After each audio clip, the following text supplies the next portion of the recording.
Recentemente eu assisti a segunda temporada da série What If, a animação da Marvel, que foi lançada recentemente na Disney+. E nesse vídeo eu vou falar a minha opinião sobre essa série, mas primeiro eu vou explicar do que se trata o What If, o que é, o que significa. O What If foi uma obra criada nos quadrinhos que mostrava o que aconteceria se alguma coisa principal que aconteceu na vida de um personagem não acontecesse. Por exemplo, nós temos principalmente a origem do Capitão América, que é o Steve Rogers, que ele acabou levando uma injeção que acabou proporcionando alguns poderes para ele. E a história que é mostrada logo no primeiro episódio, se eu não me engano, da primeira temporada de What If, é o que aconteceria se o Steve Rogers não virasse o Capitão América e se a pessoa que fosse assumir o manto de Capitão América no lugar dele fosse a personagem Carter. E é isso que acontece. Sabe a personagem Carter, que é uma amiga dele que também se torna o interesse amoroso dele? Vocês lembram dessa personagem? Então, em um dos episódios da primeira temporada de What If, no lugar do Capitão América, ela acaba virando, na verdade, a Capitã Carter, assumindo esse manto tão grandioso e importante no lugar do próprio Steve Rogers. Então, agora que vocês já entenderam o contexto, eu vou falar sobre o que acontece na segunda temporada. Não necessariamente sobre tudo o que acontece, mas eu vou falar a minha opinião sobre a segunda temporada, já que a primeira eu não gravei um vídeo sobre essa animação. E agora me deu vontade de falar sobre essa segunda temporada. Então, vamos direto para o assunto principal desse vídeo. Nesse vídeo eu acabei me empolgando, então esse vídeo vai ter spoiler. Então avisando para vocês que não assistiram os episódios da segunda temporada de What If, esse vídeo vai ter bastante spoiler. No primeiro episódio de What If, nós acompanhamos a história em um mundo alternativo, onde nós temos como protagonista a personagem Nebulosa. Para quem não sabe, a Nebulosa é irmã da personagem da Gamora. Vocês lembram da Gamora, que é dos Guardiões da Galáxia, que depois acaba tendo uma desavença com o seu pai e com a sua irmã Nebulosa, já que o pai de ambas são o Thanos. Então, nesse universo alternativo, que é completamente diferente do universo que nós já conhecemos, nós acompanhamos a Nebulosa sendo uma agente da Tropa Nova, entendeu? E aqui nós vemos ela agindo como uma espiã, até que ela acaba, em um determinado momento, sendo traída. E esse episódio específico, como eu não vou resumir, eu só vou falar a minha opinião sobre ele. Eu achei um episódio interessante, muito legal, é claro. É claro que nesse vídeo eu não vou falar sobre todos, né? Vou falar minha opinião em geral. Mas de primeira, sim, eu achei a vibe, a temática, até parecida com um pouco de cyberpunk, né? Eu achei bem interessante essa visão futurista, vamos dizer assim, desse universo onde a Nebulosa está, com personagens que a gente já conhecemos, como aquele personagem que é o Pato, o próprio Groot também acaba aparecendo ali, que também já é uma outra versão, já que em um universo alternativo, e entre outros ali, né, como aquele próprio personagem que eu esqueci o nome, mas que aparece em primeiro lugar no filme Thor, inclusive no terceiro filme do Thor. Então, em questão de apresentação de personagens que a gente até conhecia, mas sendo uma versão diferente, e algumas reviravoltas que acabou acontecendo no primeiro episódio da segunda temporada de What If, eu achei interessante. E outra coisa que eu tenho que falar pra vocês que é importante é que nesse universo de What If nós temos o Vigia. Mas quem é o Vigia, Edson? É o cara que literalmente fica vigiando cada um dos universos. Então esse Vigia tem a ação, né, tem a missão, no caso, de vigiar cada um desses universos alternativos aí. Se caso vocês ouvirem algum barulho de fogos aí, é porque, cara, janeiro, né? 1º de janeiro, então vai ter gente jogando fogos pra tudo quanto é lado. Mas voltando ao assunto principal, outro episódio que eu gostei bastante, que aliás foi um dos meus favoritos, é o segundo, onde nós somos apresentados a um universo onde o personagem Ego consegue concretizar tudo o que ele queria. Pra quem não sabe, Ego é o pai do Peter Quill. Peter Quill é o personagem de Guardiões da Galáxia, é o Senhor das Estrelas, se é que vocês me entendem. Então, se vocês pegarem o contexto do primeiro filme do Guardiões da Galáxia, o que acontece lá?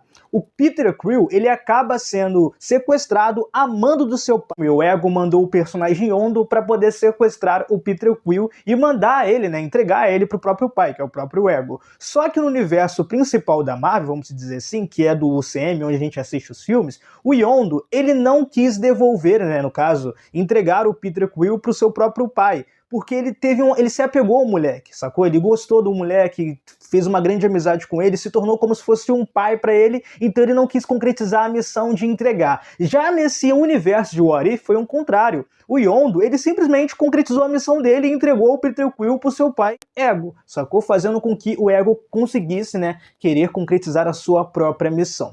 Com isso, ele manda o próprio filho para o universo normal, né, para Nova York, para o mundo real, sabe? Já que o próprio Ego vive em uma parte do espaço. O Peter Quill, com apenas 10 ou 9 anos de idade, se eu não me engano, tendo o grandioso poder que ele tem, né, graças ao pai dele, começa a destruir vários locais da cidade, fazendo assim alguns heróis do mundo real, né, o mundo real que eu falo é o mundo, tá? Um mundo normal lá, ter que se juntar para poder conseguir, né, todos esses heróis acabam tendo que se juntar para poder conseguir impedir que o Peter Quill faça mais merda ali na sociedade e cause mais destruição do que ele já causou. É claro, gente, tem várias coisas que acontecem ali, vários personagens que são apresentados, mas esse vídeo, como eu disse, não é um vídeo de resumo. Então eu não posso ficar falando tudo o que acontece ali, senão esse vídeo vai ficar muito grande. E o intuito não é esse, é falar sobre cada ponto, cada história e depois a minha opinião. E como eu já falei anteriormente, esse episódio foi um dos que eu mais gostei, até pelas interações dos personagens e pelo contexto diferenciado, que é mostrar o que aconteceria se o Peter Quill, desde criança, fosse para as mãos do seu próprio pai e o pai dele conseguisse concretizar a missão maligna que ele queria concretizar. Eu gostei de ver esse ponto de vista, é claro, tem algumas reviravoltas, se vocês assistirem vocês vão ver, e é um episódio que eu também gostei pra caramba. O terceiro episódio é um que se passa no Natal, onde alguns agentes, a mando de um magnata aí, querem roubar o fragmento, né, que transforma o Bruce Banner em Hulk da Torre dos Vingadores. E ali nós vemos o próprio personagem Happy Hogan, que pra quem não sabe, é aquele cara que é amigo do Tony Stark, que ajudava o Tony Stark nas paradas, sacou? Vou deixar a imagem dele pra vocês verem aqui. É claro, essa versão alternativa dele, de um outro universo, tem que arcar com as consequências para poder conseguir impedir desse magnata, juntamente com seu exército, roubar um fragmento que transforma as pessoas em Hulk, né? Tipo uma parada de injeção que transforma qualquer uma pessoa que injetar aquilo no corpo em Hulk. Mas o que acontece é que na altura do campeonato o Happy Hogan acaba se injetando, né, injetando no próprio corpo esse fragmento aí do Hulk, fazendo, né, sem querer, ele se transformar no Hulk. E nós temos várias cenas interessantes e engraçadas, onde esse personagem vai tentar resolver toda essa situação e impedir, né, que o magnata concretize o que ele queria, né, a ambição doida que ele queria ali. Mas esse episódio, na minha visão, é interessante, tem uma boa história, mas vai mais para um lado divertido da parada, sacou? E faz muito sentido, porque ele é um episódio muito engraçado e que me agradou bastante, e esse era o intuito, sacou? O intuito não era ser muito sério, não. Mais uma margem para poder tirar a nossa curiosidade, né? Até aquela curiosidade que a gente nem pensava sobre, do que aconteceria se o Happy Hogan se transformasse no Hulk e tivesse que deter esse magnata aí. É claro, no final da parada os Vingadores chegam, mas já é tarde demais, mas do mesmo jeito eles conseguem derrotar esse cara aí que estava jogando quase tudo pra ladeira abaixo. O quarto episódio eu diria que foi um episódio que eu menos gostei, que é uma situação que acontece, né, naquele local lá de esporte do Grão-Mestre, que é aquele vilão lá, que não sei se vocês lembram, a imagem dele vai estar passando aí também. Então, nesse universo aí da animação, se passa nesse local aí da competição esportiva do Grão-Mestre, e o Tony Stark também está envolvido, e a Gamora. E isso aconteceu porque o Tony Stark estava preso em uma espaçonave no espaço por muito, mas muito tempo, até que ele conseguiu sair de lá, e felizmente ou infelizmente ele foi parar nesse local aí onde acontecem os esportes aí de corridas do Grão-Mestre. A Gamora também está envolvida, sacou? Porque ela tem uma missão específica ali. Mas contudo, nesse episódio tem uma corrida final que é legalzinha, mas tipo, cara, esse episódio, como eu disse, não foi um episódio que me agradou muito. Me deixou até um pouco entediado em algumas ocasiões. Eu tenho, entre todos esses episódios aí, cara, esse episódio específico do Grão-Mestre, desse local esportivo, que também envolve o Tony Stark, não sei o que lá, foi um dos episódios que eu menos gostei. Então eu já vou partir para a próxima aqui. No quinto episódio, nós temos uma ocasião onde nós vemos novamente aquela personagem que eu mencionei anteriormente, que é a Capitã Carter, e ela ali nessa missão específica, ela está no mundo real, juntamente com a... Quando eu falo mundo real, tá? É mundo normal, não é espaço, alguma coisa do tipo. Juntamente com a própria Viúva Negra e entre outros personagens.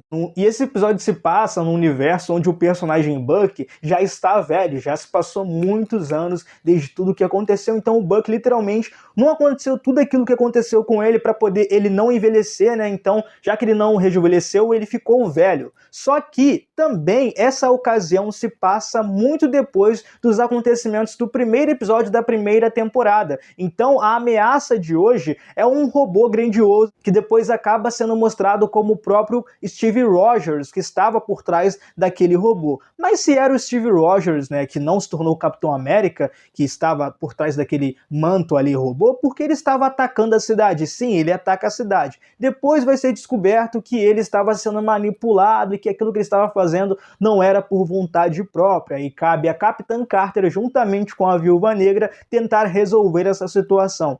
E quando elas conseguem fazer com que o Steve Rogers recobre a sua consciência, eles vão para um local específico que parece um local completamente abandonado, onde tem alguns robôs ali que estão fingindo ser humanos, né? Eles acabam se deparando com uma outra ameaça, que no caso agora é a própria mãe da Viúva Negra, que se demonstra sendo uma completa vilã nesse universo, algo que ela não é no universo principal. E ela também se demonstra ser a pessoa que estava controlando o Steve Rogers enquanto ele estava dentro do robô, sacou? Tem toda uma história interessante, várias cenas de ação que são muito eletrizantes e que faz muito sentido aqui, ainda mais porque nós temos uma personagem extremamente treinada, que é a Capitã Carter, e outra mais extremamente treinada ainda, que é a própria Viúva Negra. Então cada uma ali tem a sua missão. Tanto a Capitã Carter luta novamente contra o Steve Rogers, que agora também está descontrolado novamente dentro do robô, e a Viúva Negra tem que lutar contra a sua própria mãe e suas irmãs, que foram treinadas, né, irmãs, vamos dizer assim, né,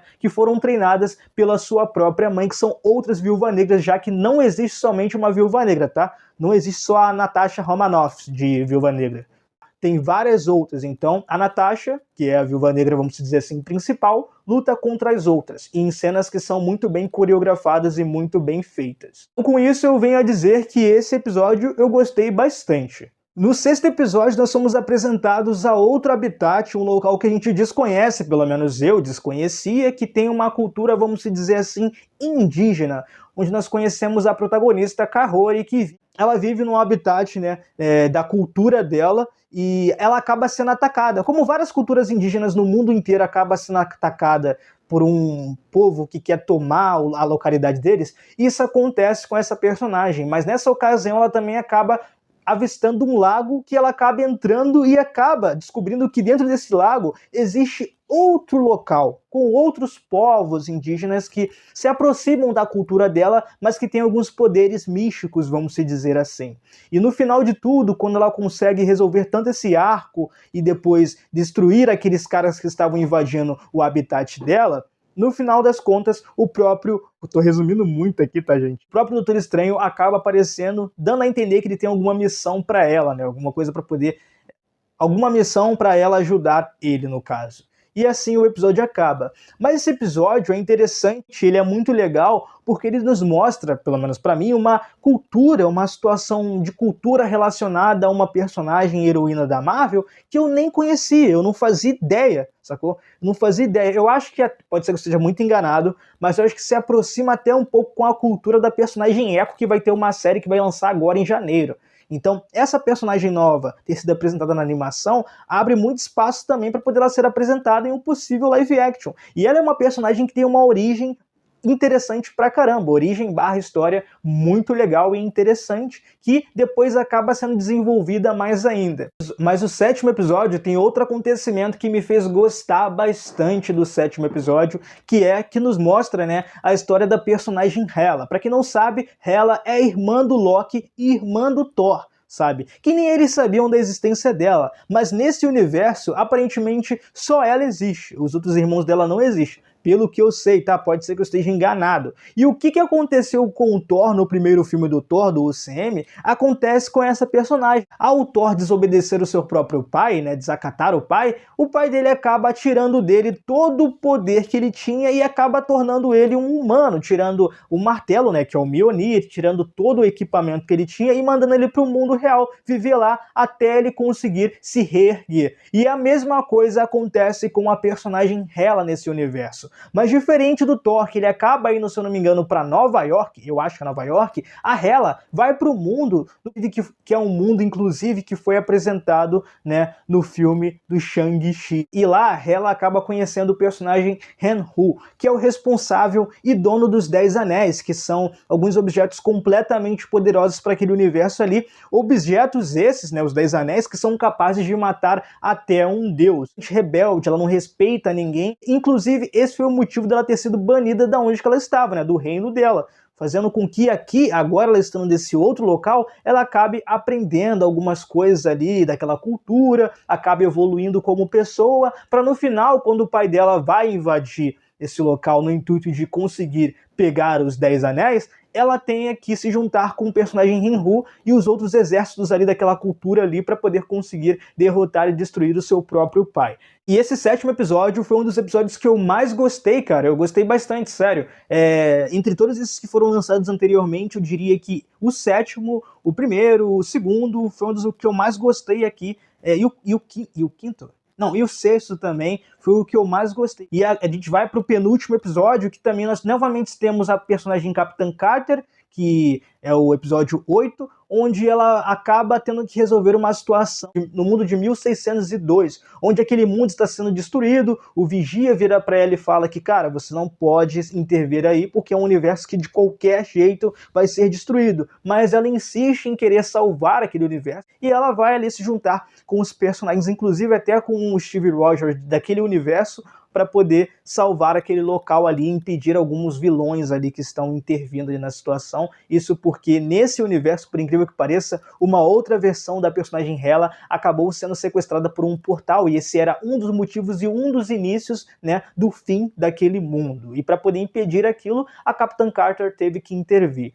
Já no último episódio, que é um dos melhores episódios que eu vi, nós temos o personagem Doutor Estranho, que acaba aparecendo depois desse último episódio, para poder, né, conversar com a Capitã Carter e proporcionar para ela outra missão. Mas spoiler, vocês já sabiam que esse vídeo ia ter spoiler, ele acaba se demonstrando ser um grande vilão, porque esse mesmo Doutor Estranho é o mesmo lá dos episódios da primeira temporada, que é aquele Doutor Estranho que se tornou um cara completamente obscuro por ter tentado diversas vezes ressuscitar a sua mulher e não ter conseguido, e por ter usado alguns artifícios mágicos para poder fazer isso, artifícios que, cara, não deu muito certo para ele. Até o momento ele tinha demonstrado que ele havia superado toda aquela situação, mas não, nesse último episódio ele demonstrou que tudo que ele estava fazendo, que no caso era sequestrar várias versões de personagens de todos os universos, era no intuito de poder, fazendo isso, ressuscitar a sua namorada. Então ele estava disposto a sequestrar vários heróis, destruir vários universos para poder reconstruir o seu próprio universo que ele destruiu após tentar diversas vezes ressuscitar a sua amada esposa. E com isso cabe a personagem Capitã Carter e a Kahori, que é aquela personagem que eu mencionei para vocês anteriormente, se juntarem para poder conseguir deter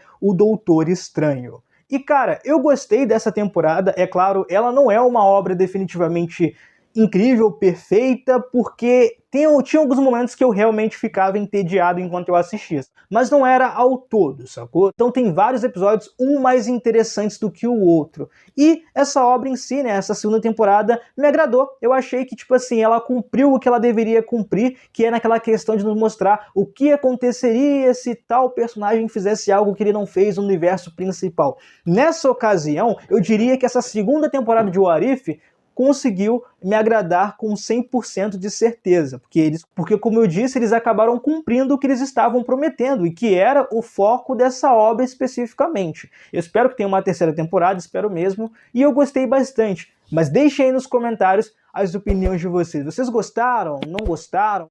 Igual a mim, vocês têm algum episódio ali que vocês não gostaram tanto assim? Comentem aqui, sejam sinceros nos comentários, e também não se esqueçam de deixar o like nesse vídeo e se inscrever no canal, porque ao fazer isso vocês vão estar me ajudando bastante. Até o próximo vídeo, valeu, tchau, fui!